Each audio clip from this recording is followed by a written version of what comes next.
We all get angry about attacks that are aimed at our daughters. I've just spoke to people close to this family here, yeah? And when we unite the kingdom, we unite in everyone. Every decent, hard-working, proud to be British person, yeah? Which includes many migrants who come here, embraced and love this nation. I've never read anything like this. I've never read anything where the accusation has been that Englishmen, white Englishmen, how dare you make comments about his death, that she shouldn't be here. You see this growing sentiment, which as we attempt to unite this kingdom against mass immigration, there's a separation. There's a separation against the government, which we're angry with, who have allowed this, and the bad scumbags that have come into this nation, and then the decent, hard-working minorities who embrace this country and love it and are part of it. So it's our duty to speak up against every issue like this. So to the Sikh community, who I've seen attacks against, I don't get it. I've seen attacks and a growing sentiment against Indians. Yeah? What the fuck is going on, to put it simply? So people, it's our job to educate the public.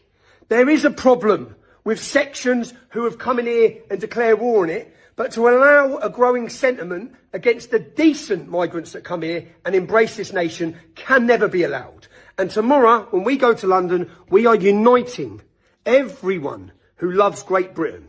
I look forward to seeing you there. Reading this story wound me up. Okay, it's frustrated me. It's frustrated me because I also see a growing trend similar to this. It's our job to make sure that this is not allowed to happen. Yeah? So, love for tomorrow, for everyone. Love and thoughts with this family and this victim and what has happened. And we will condemn every action like this. And tomorrow we will unite everyone. And I will speak personally of the sacrifices and the great contribution that the Sikh community have made to Great Britain. The streets of London are shaking like never before. Thousands of patriots pouring into the heart of the capital, flags waving, voices shouting, and the air charged with tension. What started as a rally for freedom has exploded into a spectacle that has stunned the entire nation. Police struggle to contain the chaos and unexpected voices. Elon Musk on video link, and political firestorms involving Keir Starmer and even King Charles have turned this march into a historic event no one will forget. This is not just a protest, this is Britain's biggest showdown in decades. What you're about to witness is the moment patriots claimed their voice and left the establishment scrambling. Before the march officially began, London streets were already a living river of people. Ordinary men and women, families, veterans and young patriots had all come together, stretching from Whitehall to Trafalgar Square. Flags of red, white and blue snapped in the cold wind. Banners demanding freedom and justice flew high, and the roar of the crowd grew louder with every passing minute. You could feel the electricity in the air, the kind that makes history tense and trembling on the edge of unfolding. Thousands of voices united in one resounding declaration. We will not be silenced. We will not be ignored. And at the centre of it all, Tommy Robinson stood as the symbol of defiance against what many saw as a government blind to the will of its people. Organisers had expected tens of thousands, but nothing prepared the police or the public for the sheer scale of the turnout. Estimates surged beyond 150,000 patriots, a number that dwarfed even the most ambitious forecasts. Police lines intended to manage and protect began to falter under the weight of sheer numbers. Officers were pushed to their limits, trying to maintain order between the protesters and the smaller but vocal counter-demonstration nearby. As the crowd swelled, the city itself seemed to shake with anticipation and unease, a living testament to a country at a boiling point. Tensions, unsurprisingly, flared quickly. Some demonstrators clashed with police and bottles and projectiles flew as the Met struggled to maintain a fragile barrier between opposing sides. Dozens of officers were injured, some seriously, yet the crowd surged forward, undeterred. Patriots scaled barricades and scaffolding, their chants echoing across the square, voices cutting through the chaos. Freedom, justice, we will be heard. The spectacle was both terrifying and awe-inspiring, a raw display of power from ordinary citizens united by a single cause. Meanwhile, the spotlight wasn't only on the streets. Unexpected interventions elevated the drama to historic levels. Tech billionaire Elon Musk appeared on a large screen via video link, addressing the crowd directly. His words were fiery, calling for an overhaul of the system, a challenge to the establishment, and an urgent warning about uncontrolled immigration. "Something's got to be done," he said, electrifying the crowd further. The combination of political activism and celebrity endorsement gave the rally an intensity that few could have anticipated. But the real shockwaves came when the focus shifted toward the political establishment. Keir Starmer, already struggling with public scrutiny, was caught in the storm. Across the city, the rally's energy and defiance seemed to mock his leadership. He was portrayed by the crowd as out of touch, distant and under pressure, unlike any before. Even whispers of a reaction from King Charles amplified the tension, suggesting that the events were no longer just a political protest, they were a challenge to authority itself. As cameras captured every moment, it became clear London had transformed into a battlefield of ideas, and the Patriots, led by Tommy Robinson, were calling the shots. From the very first steps of the march, the atmosphere was a mix of celebration and confrontation. Families stood shoulder to shoulder with veterans, while younger demonstrators chanted and waved banners, their voices ringing louder than the bells of Westminster. Every corner of the city that the march touched seemed to vibrate with anticipation and defiance. And as Tommy Robinson took to the stage, addressing the crowds directly, his words were unflinching, combative and incendiary. He criticised politicians for ignoring the people, lambasted policies he said undermined the community, and reminded the crowd that the power of ordinary citizens could not and would not be dismissed. It wasn't just a rally, it was a message to the government, to the elite, and to the entire nation. Britain's patriots were awake, organised, and ready to demand their voice be heard. And with every chant, every step forward, and every banner raised, the tension grew. London, a city known for centuries of history, found itself at the centre of a modern clash between the establishment and its people. What unfolded that day would not be forgotten. As the rally surged deeper into London, the streets became a living pulse of defiance. The energy was almost tangible, a wave that carried every chant, every stomp of boots and every flap of flags through the heart of the city. Tommy Robinson's voice echoed across the crowd, amplified and unwavering, daring the political elite to face the reality of Britain's growing unrest. "We will not be silenced," he proclaimed, "and we will not bow to politicians who betray their own people." Each word ignited a roar that seemed to shake even the tallest buildings along Whitehall. The march had become more than a demonstration. It was a statement of national consciousness, a challenge to authority, and a warning to those in power. The scale of the crowd left police scrambling. Officers were outnumbered, struggling to contain the surge, with hundreds of people pressing forward despite repeated warnings. Injuries began mounting, and the tension between demonstrators and the police created a volatile atmosphere. Some patriots threw objects at officers, others scaled barriers, and clashes erupted sporadically as law enforcement tried to push back. Amid the chaos, there were moments of pure spectacle. Horses stumbled as glass shattered nearby. Officers raised shields against flying projectiles, and the chants of thousands drowned out every other sound. London had become a theatre of defiance, the city itself trembling under the weight of its people's fury and determination. Amidst the turmoil, the political stakes skyrocketed. Keir Starmer, already under scrutiny for missteps in leadership, was now facing an unprecedented public confrontation. News footage showed his party under siege by popular anger as banners and chants seemed to mock the government's inability to manage the crisis. The rally had transformed into a referendum on his authority. Patriots on the streets made it clear that they no longer recognised the elite as the sole voice of the nation. Starmer's image was painted as weak and disconnected, a leader incapable of containing the momentum of a united public that had grown restless and defiant.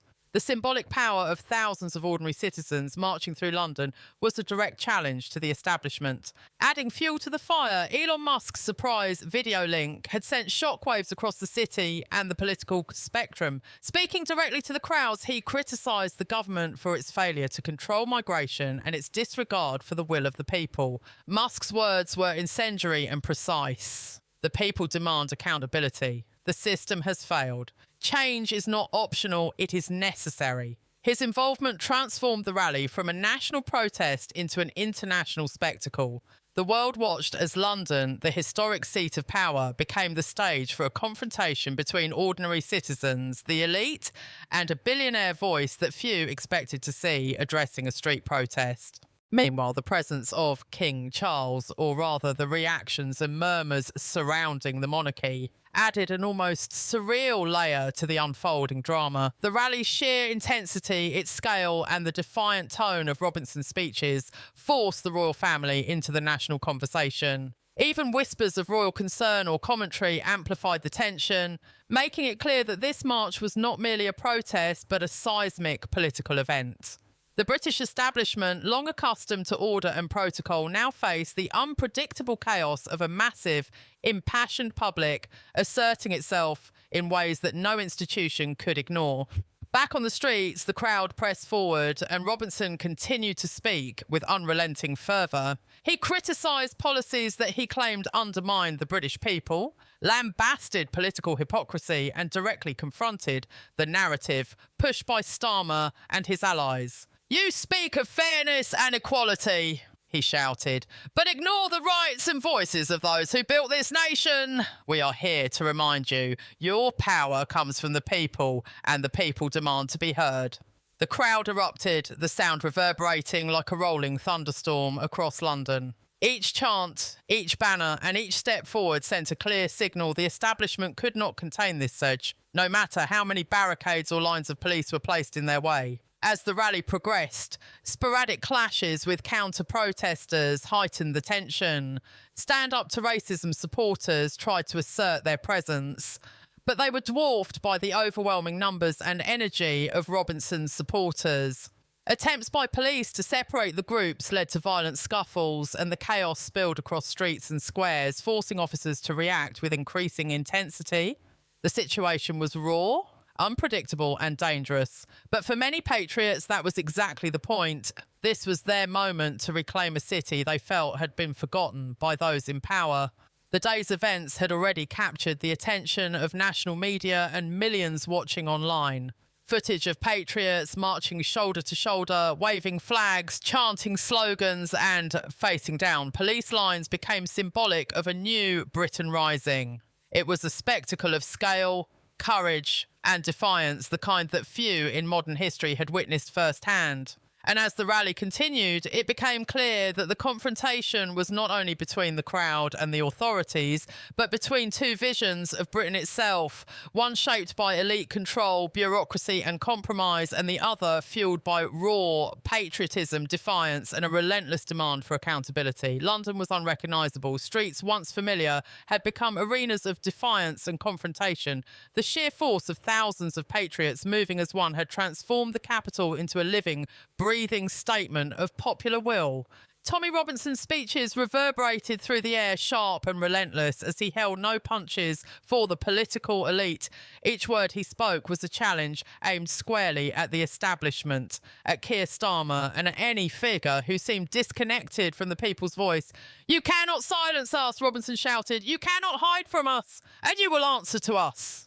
The crowd's roar swallowed the city, echoing off the historic stone walls of Westminster, a deafening reminder that power, in its purest form, comes from the streets. Keir Starmer, meanwhile, was under unprecedented pressure. From television screens to social media, images of the swelling crowd and broken police lines painted a picture of a government struggling to maintain control. Starmer's leadership was being questioned in real time as commentators and citizens alike debated whether he could respond effectively to a movement so massive and determined. The protest, intended as a demonstration of free speech and patriotism, had morphed into a direct political confrontation, one that exposed vulnerabilities in the government's ability to manage public dissent. Starmer's speeches and statements felt distant, almost irrelevant, compared to the living power of thousands of people marching in unison, chanting their demands and refusing to be ignored. The chaos on the ground was amplified by violent confrontations with law enforcement. Police lines were repeatedly tested as some patriots pushed barriers and attempted to breach restricted areas. Injuries mounted on both sides, and the city's famous order teetered on the brink of collapse. Horses and riot shields, batons and megaphones were no match for the sheer numbers of demonstrators determined to make their presence felt. Despite the tension, however, there was an undeniable spectacle to witness, a unified, disciplined energy from thousands of patriots moving as one, their determination unbroken even under pressure. At the same time, unexpected voices continue to shift the dynamics. Elon Musk's surprise intervention via video link had ignited the crowd's energy further. Addressing the assembly with urgency and authority, Musk spoke of accountability, governance, and the need for radical change. His words resonated with the Patriots, reinforcing the sense that this rally was more than symbolic. It was part of a global conversation about authority, governance, and public power. Change is necessary. Action is unavoidable, Musk declared. Each statement sent waves of cheers and renewed energy across the crowd, reinforcing the sense that this was history being made before the nation's eyes. Meanwhile, murmurs about King Charles's awareness of the events intensified the political drama. The monarch, usually a distant figure in such demonstrations, now hovered in the public imagination as a silent witness to London's unrest. Questions and speculation about his response to such a massive outpouring of citizen anger added an almost cinematic layer of suspense. Every chant, every protesters' movement, and every confrontation with law enforcement became a point of tension. Not just a street-level spectacle, but a moment charged with constitutional significance. Citizens were not only challenging politicians, they were confronting the very symbols of authority and governance. Tommy Robinson, aware of the stakes, remained the unyielding figure at the centre of it all. His speeches were direct, combative and strategic. He criticised policies he claimed ignored British citizens' rights, condemned political elites for parroting empty promises, and warned of a disconnect between government and people. Each word was designed to provoke thought, action and confrontation, drawing the crowd deeper into collective purpose. And with every chant and banner raised, the streets themselves seemed to respond, vibrating with an energy that no police line, no political speech, and no elite declaration could suppress. Even the counter-protests organised by groups such as Stand Up to Racism struggled to make their voices heard. Their attempts to challenge or disrupt the rally were largely overwhelmed by sheer numbers and coordinated energy of Robinson's supporters. Where counter-protesters hoped for visibility, they encountered a tidal wave of patriot determination, making it clear that the day belonged to the demonstrators demanding change, accountability and recognition from those in power. As the sun began its descent over London, the rally showed no sign of slowing. The energy was relentless, the chants unwavering, and the message unmistakable. This was a movement that would not be ignored. Patriotic fervour collided with political reality, and the city itself became a stage for a confrontation that would be remembered for decades. The intensity of the day, the scale of the crowd, and the direct challenge to figures like Starmer and even the monarchy made it clear Britain's streets had become a battlefield of ideals, voices, and the raw power of its citizens. By the time Tommy Robinson stepped back from the podium, the rally had already achieved something extraordinary. It had unified citizens in a display of patriotism and defiance, challenged the government in real time, and thrust the nation into a moment of reckoning. London, for one day, belonged to the people, and no statement from authority could erase the impression left by hundreds of thousands marching, chanting, and standing firm for what they believed was right.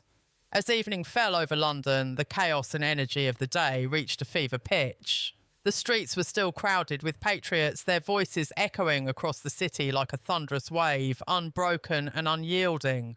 Tommy Robinson, standing at the centre of it all, addressed the crowd with unmatched intensity. "You have shown your strength, your courage, and your unity," he declared. "You have reminded the establishment that the people will not be ignored. We are awake, we are organised, and we demand respect." Each word was met with thunderous applause, chants and waves of flags rippling through the mass of protesters. The scene was awe-inspiring, a visual and emotional declaration that the people of Britain had taken back their streets.